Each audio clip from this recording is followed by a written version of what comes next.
Imagine करिए दो town हैं, टाउन ए और टाउन बी। इन दोनों टाउन्स में काफी अरसे से बिल्कुल भी पानी नहीं है, तो थोड़े से फासले पर इन दोनों टाउन्स के दरमियान एक रिवर है।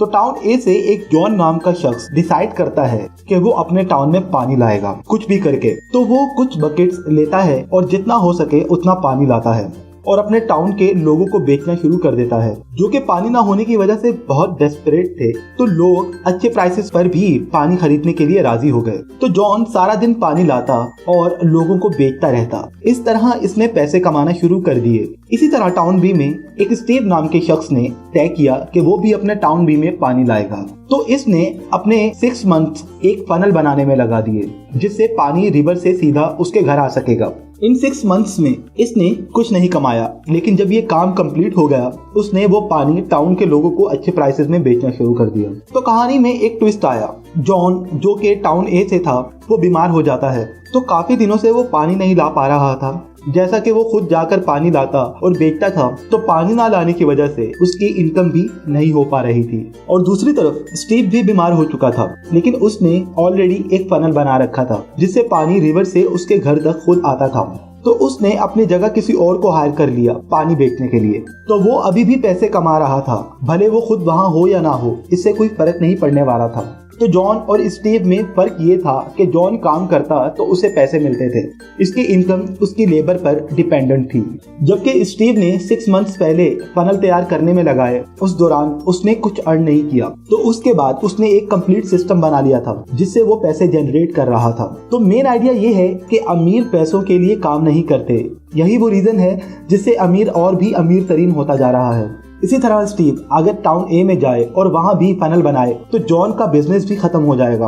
और तो और स्टीव फिर टाउन सी और फिर टाउन डी में भी फनल बनाए तो वो इन फनल से और भी पैसे जनरेट कर सकता है। असल में इसे एसेट कहते हैं। तो जॉन को रोज काम करना पड़ता था पैसों के लिए। काम किए बगैर उसकी अर्निंग भी पॉसिबल नहीं थी, लेकिन स्टीव को अर्निंग के लिए खुद वहाँ मौजूद होना लाजमी नहीं था। ज्यादातर लोग पैसों के लिए काम कर रहे होते हैं, जबकि अमीर लोग खुद के लिए एक निजाम बनाते हैं जिससे उनके लिए पैसे जनरेट होते हैं। सो रॉबर्ट कियोसाकी एक्सप्लेन्स दैट कि हमारी फाइनेंशियल लाइफ 2 इमोशंस पर चलती है, फियर और डिजायर। पैसे ना होने का और बिल्स ना पे कर पाने का डर हमें जॉब ढूंढने पर मजबूर करता है, जो कि नॉर्मली हम सबके साथ होता है। तो जब हमें जॉब मिल जाती है और हम पैसे कमाने लगते हैं तो डिजायर्स भी पैदा होने लगती हैं और हम उन सभी महंगी चीजों को खरीदने का सोचने लगते हैं जो कि हम खरीद सकते हैं, जैसा कि वो कार जो हम खरीदना चाहते थे या कोई भी स्पेशल चीज।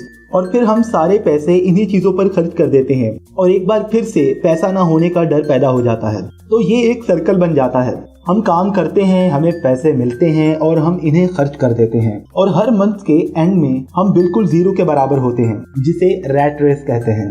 जब हम इस खौफ पर काबू पा लेते हैं तो ही हम कुछ कर सकते हैं। फॉर एग्जाम्पल डोमिनेटिंग फियर, बिना डरे हम अपने लिए एसेट बिल्ड कर सकते हैं। और डोमिनेटिंग डिजायर हमें फजूल चीजों पर खर्च करने से दूर रखता है जिनकी हमें जरूरत नहीं होती। So pay attention how fear and desire play a role in your financial situation and avoid the rat race. इस किताब में रॉबर्ट कियोसाकी अपने असली बाप यानी पुअर डैड की बातों पर गौर करने की बजाय अपने दोस्त के अमीर बाप की बातों पर ज्यादा गौर करता है और उन्हीं से अमीर होने के तरीके सीखता है, जिसे वो रिच डैड कहता है, जो कि कियोसाकी के लिए मेंटोर होते हैं। तो हमें 3 की लेसन सीखने को मिलते हैं। First one, the rich don't work for money. अमीर लोग पैसों के लिए काम नहीं करते। Second one, be aware of fear and desire and avoid the rat race. ख्वाहिशात और डर से खुद को आगाह रखें और रैट रेस से अवॉइड करें। Third one, find mentor. किसी ऐसे बंदे की तलाश करें जो कि आपको कुछ सिखा सके। तो दोस्तों, इस बुक में और भी कई अच्छी बातें बताई गई हैं। अगर आप ये बुक खरीदना चाहते हैं तो नीचे डिस्क्रिप्शन में दिए गए लिंक पर जाकर खरीद सकते हैं। मुझे उम्मीद है आपको ये वीडियो पसंद आई होगी। अगर आप ऐसी और भी वीडियोस देखना चाहते हैं तो मेरे चैनल को सब्सक्राइब करें और इसके साथ बने बेल के आइकन को भी दबा दीजिए ताकि आपको मेरी हर नई वीडियो के नोटिफिकेशंस मिलते रहें। वीडियो को लाइक कीजिए और शेयर कीजिए अपने फ्रेंड्स के साथ ताकि उन्हें भी नई बातें सीखने को मिलती रहें। तब तक के लिए टेक केयर।